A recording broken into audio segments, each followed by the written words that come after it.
Hi everybody.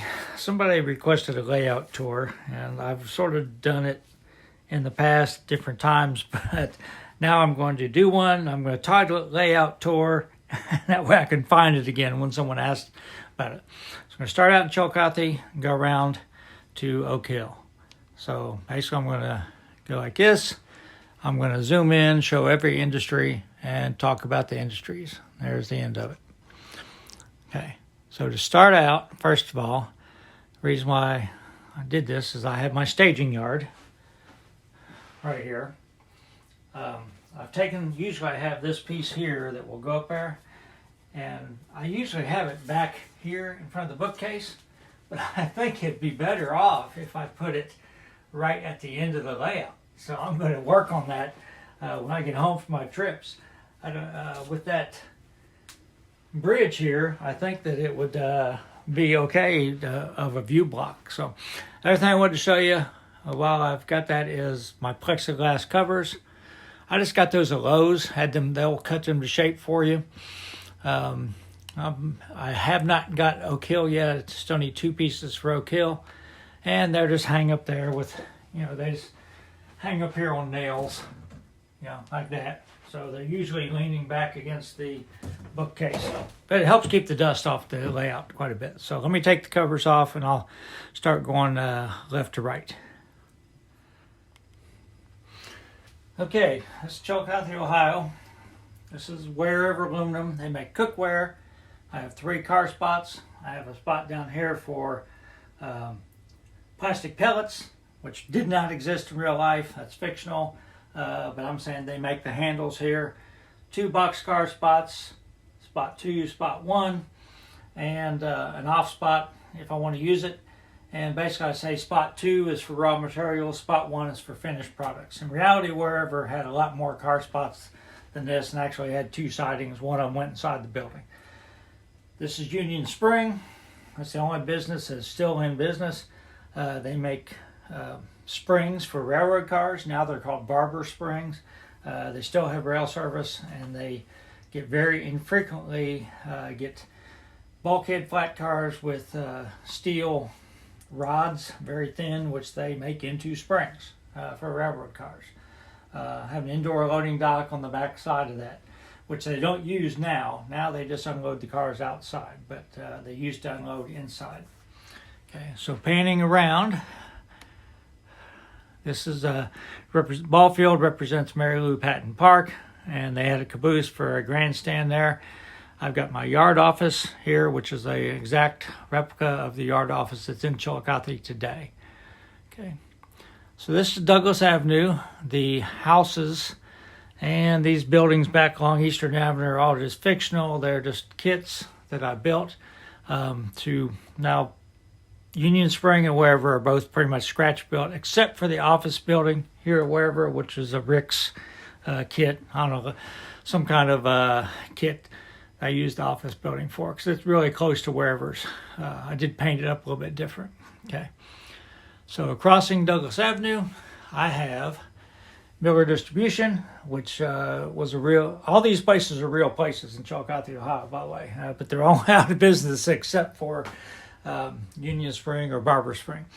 So the real siding for Miller Distribution was on this side. Basically they got boxcars full of beer and things, and because of space I just modeled the building as a wedge shape. The loading dock's on the back side on this one because it made more sense for the space I have. This is ITT Grinnell back here. This building is a faithful reproduction, not exactly size. The real one is probably much bigger than this, but you would recognize it from the if you took the model out there, you'd say, yeah, that looks just like the real one. The building behind it has a domed roof, really unusual building. I tried to duplicate that as much as I could. They were a plumbing distribution place. They would get boxcars full of plumbing supplies, and then it would ship them out in trucks to different places around, I guess, Southern Ohio, maybe Kentucky, West Virginia was probably their region. It is no longer in business, hasn't been in a long time, and to be honest with you, probably in 1980, that was not being used anymore. That was probably went out in the 60s, early 70s. But in my layout, it's still here. I have a team track, which again, there was a team track in Chillicothe. I just wasn't sure what it was, so I just stuck it there, add a little bit more traffic.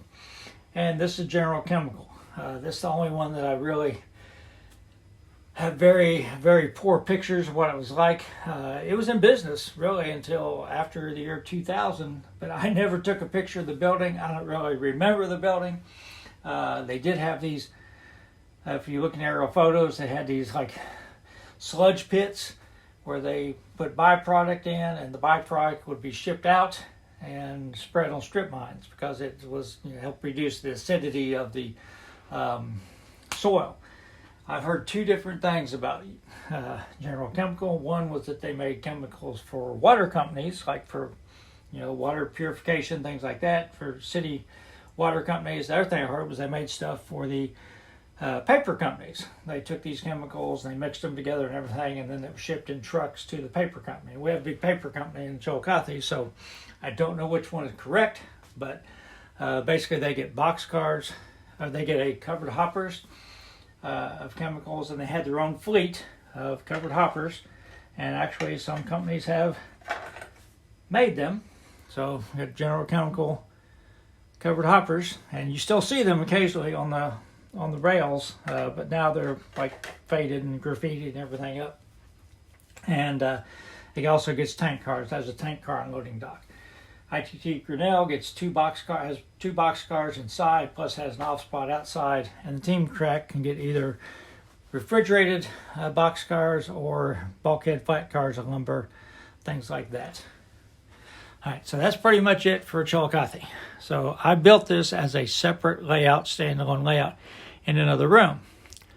But my wife, I wanted to build another layout based on Oak Hill, and I was going to put it where Chillicothe is now. My wife suggested moving Chillicothe into here, so I'd have both layouts in the same room. And so I did that, and I connected them with this fictional module. It's not based on anything. I call it Grassy Fork because there is a grassy fork that the line has to cross, B&O has to cross on the way to Oak Hill. Probably does not have a bridge anywhere near that big on it, but that's modeler's license. That's what I put. Fire towers are common in Southern Ohio, so I decided I'd make this like a scenic area, like what so I just put a fire tower up there for a little bit of visual interest anyhow. So now let's go on to Oak Hill. Again, all these buildings are based on real buildings. Well, I say most of them. Post office back here is scratch built. These two houses here and represent like that's Railroad Street that they face, that the post office faces, and those two little businesses. These two buildings are scratch built, represent was Dutch's Restaurant, but now it's in 1980 it was a Western Auto Store, and this little office building here, and those are both still there today. And so I was able to take pictures of them and measure them out and model them fairly accurately. The buildings across the backdrop, those are just generic buildings, downtown buildings. They don't represent really anything that's was in Oak Hill or today or anything.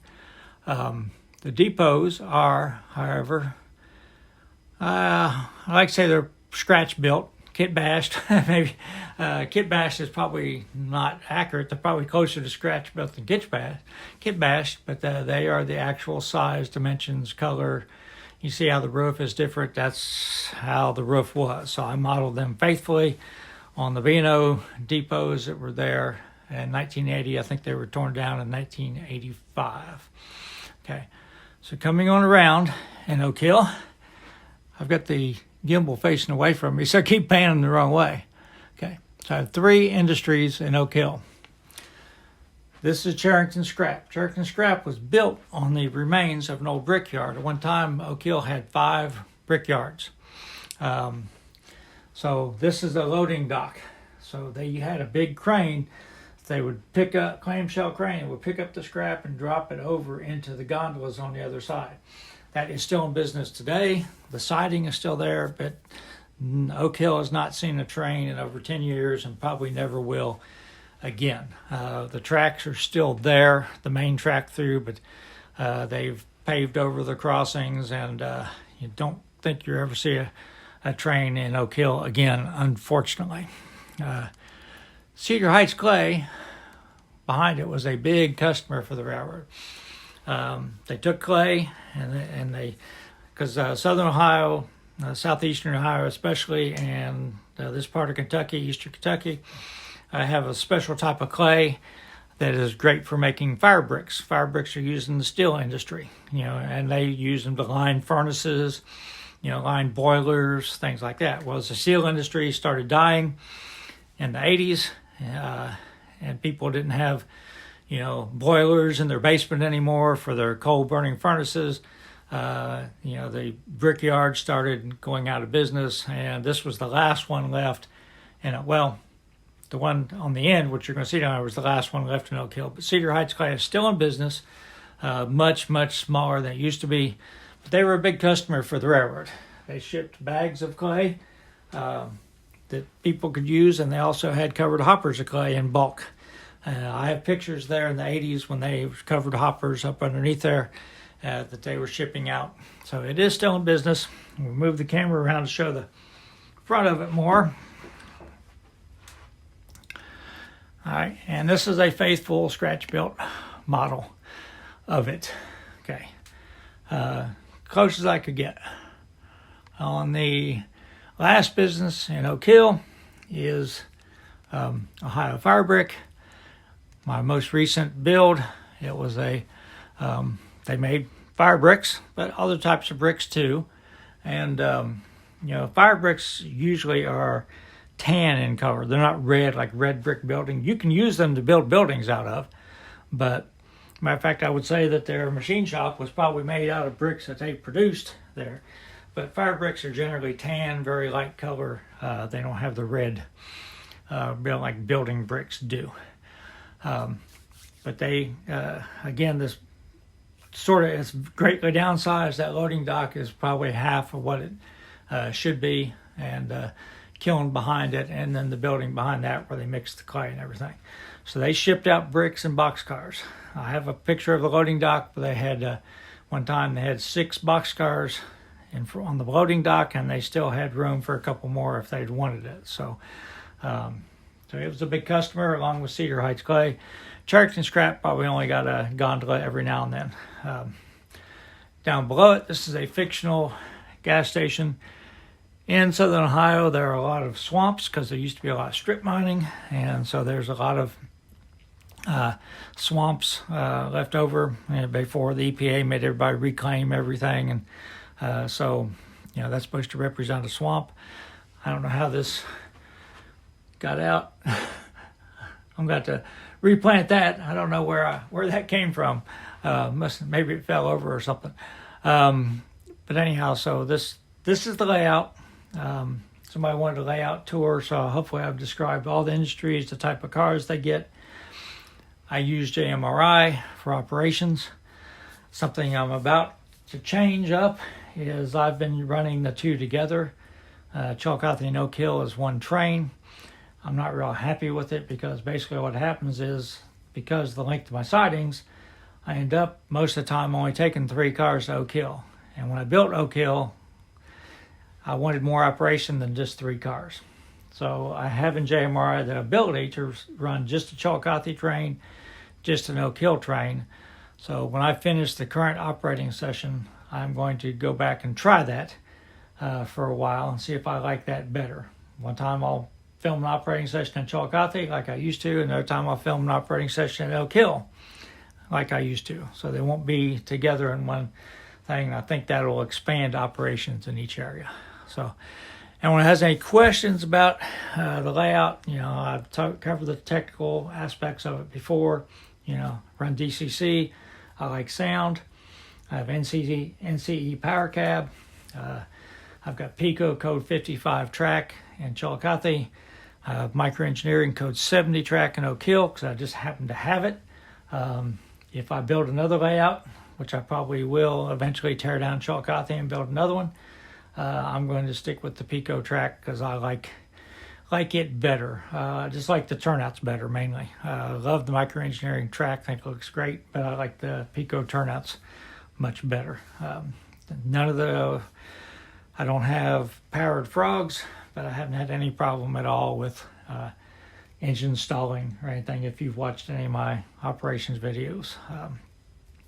It's just basically that's follow Lance Mannheim's operating principles much as I can.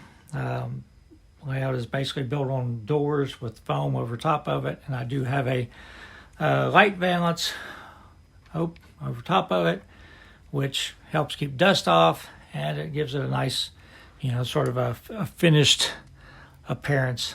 I think I like the light valance. I do have the ability, and I'll end here second. I do have the ability to have, you see laying in the corner down here, I have a little staging yard that I can attach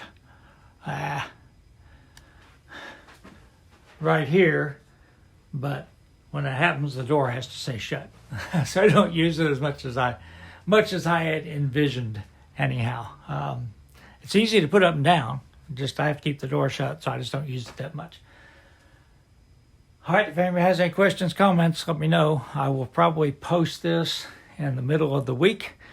I'm going to put it in my N-Scale playlist, and so I'll be able to easily reference people to it in the future. So everybody stay safe.